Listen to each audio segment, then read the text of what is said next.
If you observe carefully the portfolios of the wealthiest investors in history, you will notice something that contradicts everything Wall Street has told you. The greatest fortunes were not built through diversification.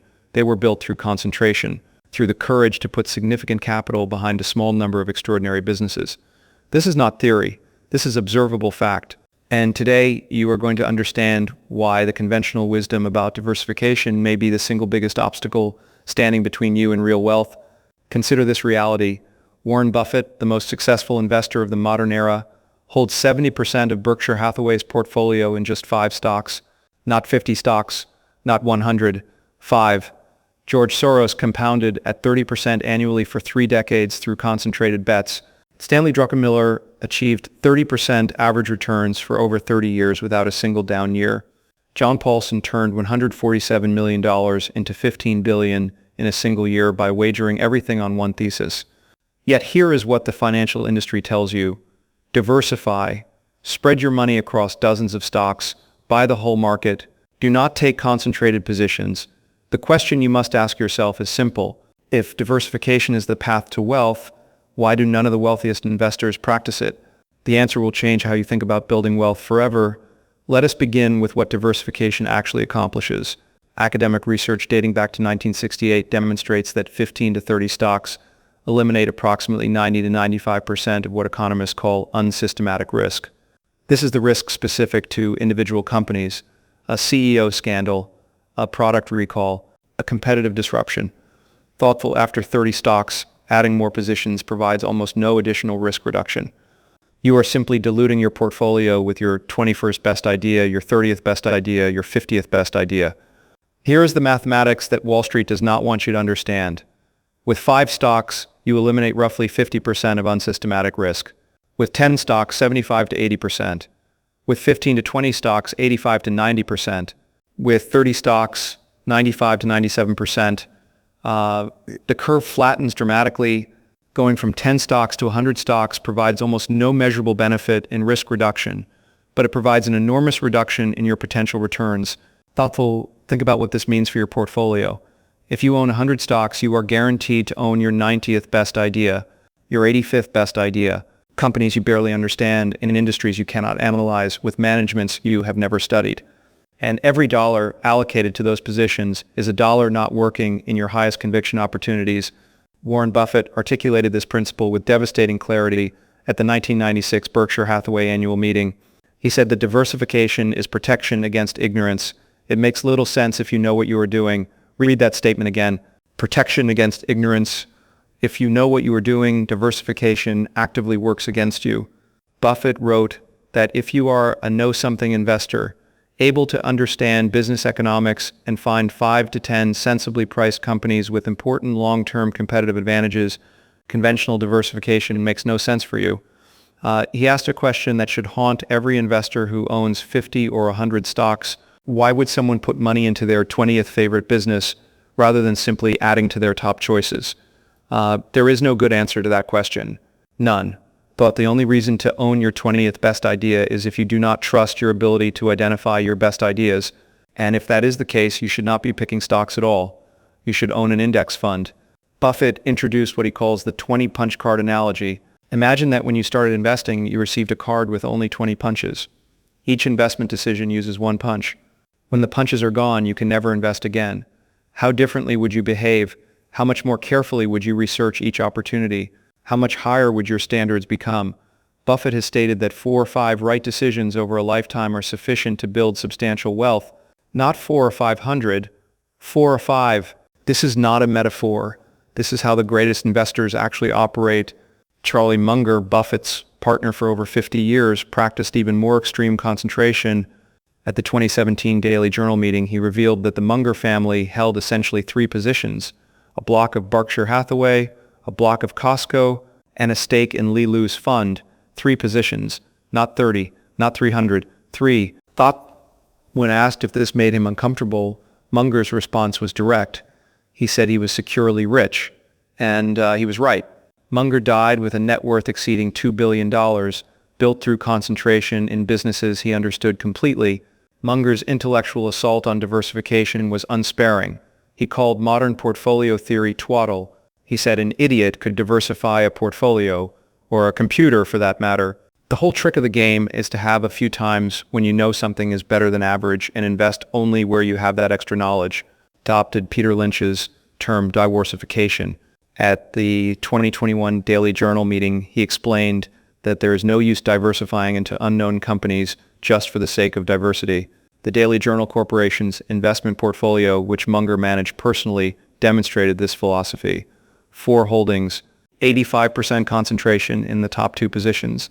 He purchased Wells Fargo at $8 per share during the 2009 financial crisis and held for over a decade. The portfolio grew from $24 million to over $300 million, not through diversification, through concentration in businesses he understood. Now consider how this applies to concentrated fund managers. Pershing Square operates with 8 to 12 core holdings. The top 10 positions represent over 99% of the portfolio. The rationale extends beyond potential returns. A small number of holdings allows for a simpler investment operation. An 8-person investment team can thoroughly research 8 positions. That same team could not manage 30 positions with the same depth of analysis. And here is the critical insight. By having a smaller team focused on fewer positions, you can attract better talent. The best analysts do not want to cover 100 stocks superficially. They want to know their positions deeply. Since 2004, this concentrated approach has delivered 15.9% compound annual returns versus 10% for the S&P 500. Cumulative returns of over 2,000% versus 650% for the index. During the permanent capital era from 2017 through 2024, the compound annual return reached 22.2%, including a 70% gain in 2020. That year featured one of the most remarkable trades in hedge fund history. A $27 million hedge position returned $2.6 billion in 1 month, a 96 times return as markets collapsed during the pandemic. That trade was only possible because of concentration.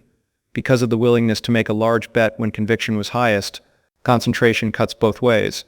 And you must understand the risks before embracing this strategy. Valeant Pharmaceuticals demonstrates what happens when concentration goes wrong. At its peak, this single position consumed 26% of a major hedge fund portfolio. Then the stock collapsed 95%. The losses were staggering. Approximately $4 billion evaporated, returns of negative 20% in 2015 and negative 13% in 2016 during a bull market. Roughly $7.7 million lost every single day. Markets were open for over 2 years. Thoughtful. This is the brutal reality of concentration. When you are right, returns are extraordinary. When you are wrong, losses can be devastating. The mathematics of recovery make this especially dangerous. A 50% loss requires a 100% gain to break even. A 90% loss requires a 900% gain. At 10% annual returns, recovering from a 50% loss takes approximately 10 years. This is why Buffett's first rule of investing is do not lose money. And his second rule is do not forget the first rule. Concentration amplifies both skill and ignorance. It is a force multiplier. And like all force multipliers, it can work for you or against you depending on how you use it. The most extreme example of concentration catastrophe occurred in March 2021. Archegos Capital, run by Bill Hwang, held highly concentrated positions in Viacom, CBS, Baidu, and Discovery using 5-to-1 leverage through total return swaps. Thoughtfully grew from $1.5 billion to $36 billion with $160 billion in exposure. On paper, it was one of the most successful concentrated portfolios in history. Then margin calls arrived. Unable to meet them, Hwang lost an estimated $20 billion in just 2 days. One of the fastest personal wealth collapses in financial history. Banks lost over $10 billion. Credit Suisse alone lost $5.5 billion. Hwang was sentenced to 18 years in prison in November 2024 for fraud and market manipulation. The lesson here is not that concentration is wrong. The lesson is that concentration combined with excessive leverage creates existential risk. Hwang did not just concentrate. He leveraged 5-to-1 on concentrated positions in volatile stocks.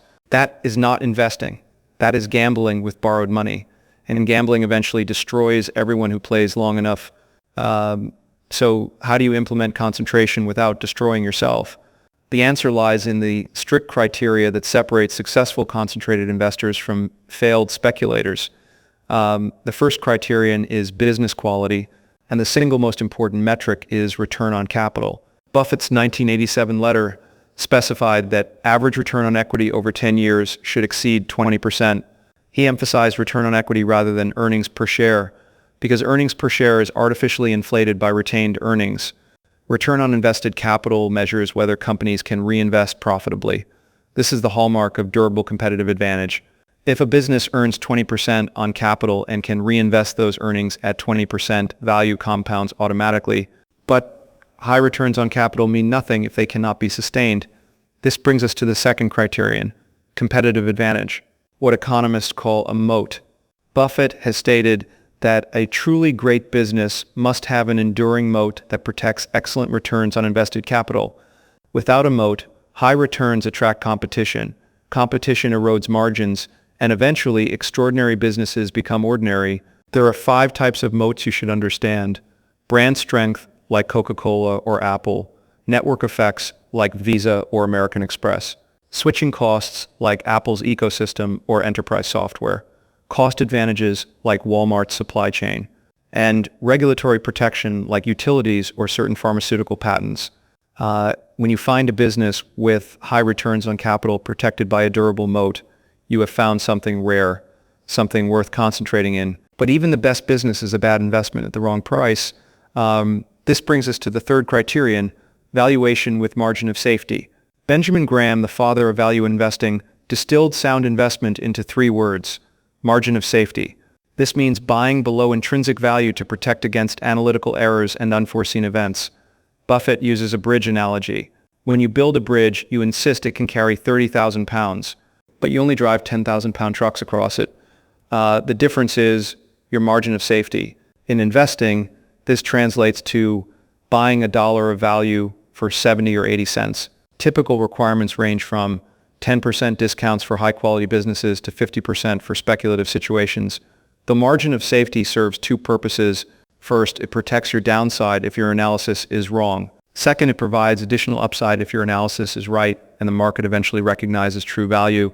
Without a margin of safety, you are speculating on perfection. And perfection rarely occurs in business or in markets. The fourth criterion may be the most important of all, management excellence. A 2025 ECB working paper found that firms with over 10% insider ownership outperformed the S&P 1200 Global Index by 4.6% annually over 3 decades. When management owns significant stakes, their incentives align with yours. They benefit when the stock rises and suffer when it falls. They are not playing with other people's money.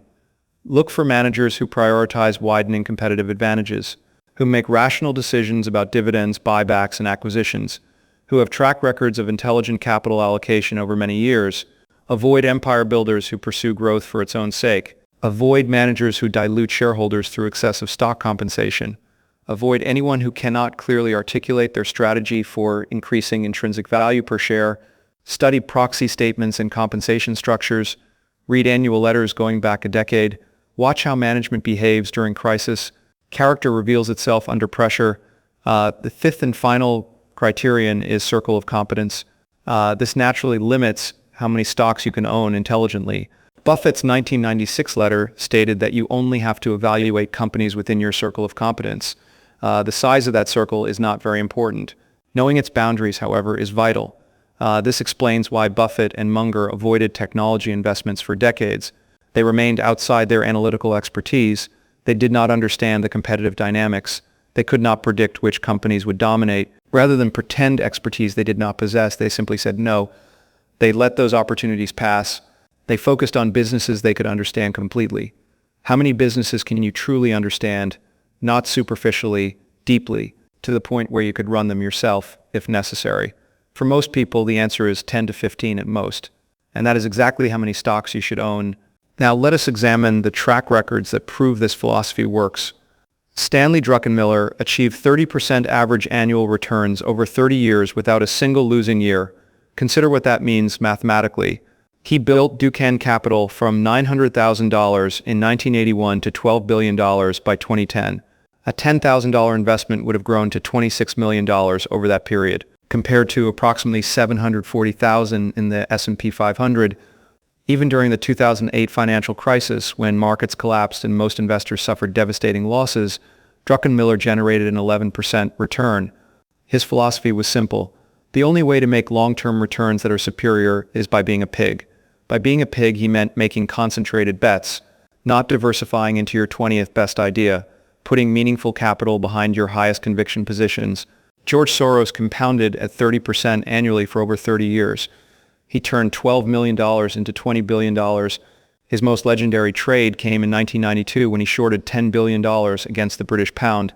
Druckenmiller, who was running the trade at the time, wanted to short 100% of the fund. Soros pushed for 200%. He called it once-in-a-generation opportunity. That single trade made $1 billion in one day. $1 billion in 24 hours. It was only possible because of concentration, because of the willingness to bet big when conviction was absolute. John Paulson's subprime trade is often called the greatest trade in history. His fund gained 590% in 2007 betting against mortgage-backed securities. He generated $15 billion in profits. Compared to Soros's £1 billion trade, this was an order of magnitude larger. One position stands out, $22 million in credit default swaps against Lehman Brothers.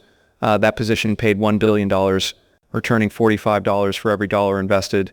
Paulson personally made approximately $4 billion that year from essentially one thesis, one concentrated bet that the housing market would collapse.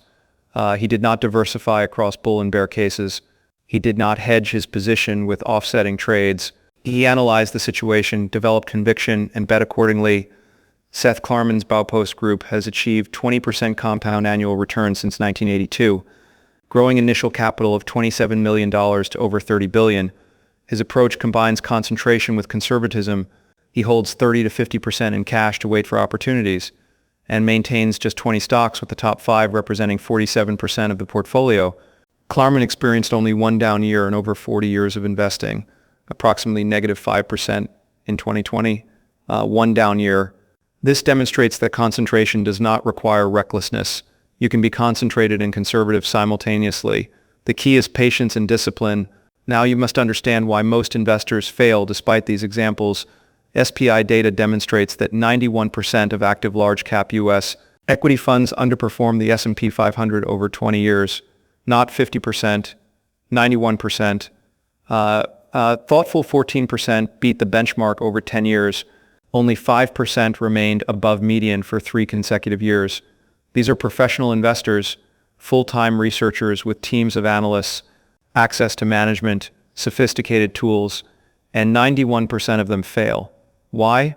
Because most professional investors practice closet indexing. They hold 50 to 100 stocks to minimize tracking error. They are afraid to deviate too far from their benchmark. Research from Kremers and Petagisto introduced a concept called active share. This measures the percentage of portfolio holdings that differ from the benchmark.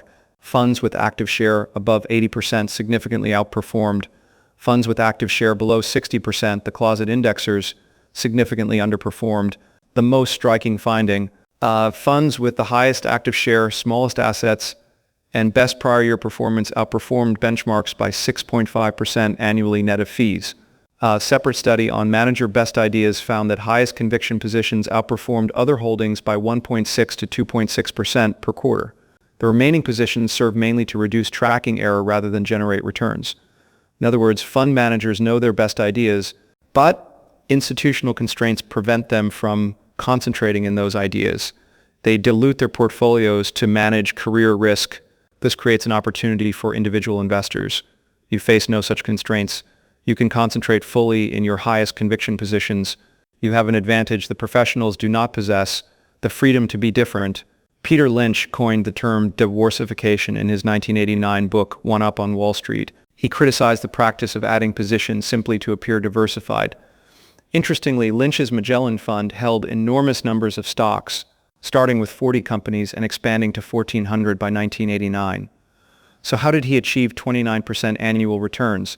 The answer is concentration within apparent diversification. Lynch's top 10 most profitable picks drove his returns, led by Fannie Mae at $500 million in profit and Ford at $199 million. The smaller positions provided optionality and information, but the concentrated core created the performance. For individual investors, Lynch recommended different parameters. He said that in small portfolios he would be comfortable owning between 3 and 10 stocks, 3 to 10, not 30 to 100. So what should you actually do with this knowledge? First, acknowledge whether you are a know-something investor or a know-nothing investor. This requires brutal honesty. Thoughtful, can you analyze business economics? Can you identify sustainable competitive advantages? Can you value companies independently of market prices? Can you maintain conviction during drawdowns? If the answer to any of these questions is no, you should not be picking stocks. You should own a broad market index fund and focus your energy elsewhere. There is no shame in this. Buffett himself recommends index funds for most people. But if you can honestly answer yes, concentration becomes your path to exceptional returns. Second, define your circle of competence. What industries do you understand deeply? What business models can you analyze with confidence? Start narrow and expand slowly. It is better to know one industry extremely well than to know 10 industries superficially. Third, establish strict criteria before investing. Return on capital above 20% sustained over a decade. Identifiable competitive advantages that can persist. Management with aligned incentives and proven capital allocation skills. Valuation below intrinsic value with margin of safety. If a business does not meet all these criteria, do not invest. Wait for opportunities that do. Fourth, limit your portfolio to 8 to 12 positions maximum, with your top 5 representing 60 to 70% of capital. This forces discipline. Every new position must displace an existing position. You cannot add your 20th best idea because you only have room for your top 10. Fifth, hold for years, not months. Buffett's ideal holding period is forever. Turnover destroys returns through taxes and transaction costs. If you have done your analysis correctly, short-term price movements are irrelevant. What matters is business performance over decades. Sixth, maintain cash reserves for extraordinary opportunities. Klarman holds 30 to 50% in cash. This allows him to act aggressively when markets panic. The greatest opportunities appear during crisis. If you are fully invested, you cannot take advantage of them. Cash is optionality. Finally, never use leverage on concentrated positions. Bill Hwang's catastrophe demonstrates why. Concentration amplifies returns. Leverage amplifies concentration. Combined, they create existential risk. One bad trade can destroy everything. Buffett built his fortune without leverage. Munger built his fortune without leverage. Klarman built his fortune without leverage. If the greatest investors in history did not need leverage, neither do you. Let us now bring this together into a clear framework for action. The evidence is overwhelming. Concentration, properly executed, generates superior returns. The greatest fortunes in investing history were built through concentration, not diversification. But concentration requires capabilities that most investors do not possess. Deep analytical skills, emotional discipline, long time horizons, the ability to think independently. For those who possess these qualities, concentration transforms knowledge into wealth. For those who do not, concentration transforms ignorance into losses. The choice is binary: either develop the skills required for concentrated investing or diversify broadly and accept market returns. Owning 50 stocks without deep research is the worst of both worlds. You bear the costs of active management without the benefits of either concentration or true diversification. This is why 91% of professional fund managers underperform. They occupy this failed middle ground. The path forward is clear. If you want to beat the market, you must be different from the market. You cannot own what everyone else owns and expect different results. Concentration is how you become different. It is how you express your unique insights and convictions. It is how you separate yourself from the crowd. But being different requires courage. It requires the willingness to look wrong for extended periods. It requires the conviction to hold when others are selling. This is the price of exceptional returns. There is no other path. The diversification trap has captured millions of investors. They own portfolios of 50 or 100 stocks. They believe they are being prudent. They do not realize they have guaranteed mediocrity. You now understand what they do not. You understand that 10 stocks, carefully selected and deeply researched, provide all the diversification you need while preserving the potential for exceptional returns. The greatest investors in history have shown you the way. Buffett, Munger, Soros, Druckenmiller, Klarman. They did not achieve their results through diversification. They achieved them through concentration, through the courage to bet big on their best ideas. The question that remains is simple. Will you follow their example, or will you remain trapped in the conventional wisdom that has failed 91% of professional investors? The choice is yours, but now you can no longer claim ignorance. You know the truth. History teaches that wealth is built through conviction, not compromise, through concentration, not diversification, through the courage to be different when being different is uncomfortable. And now you understand why. And if this gave you something to think about, consider subscribing. We examine investment principles like these on a regular basis. And if you found value here, a like helps more people discover this content. Until next time, stay focused.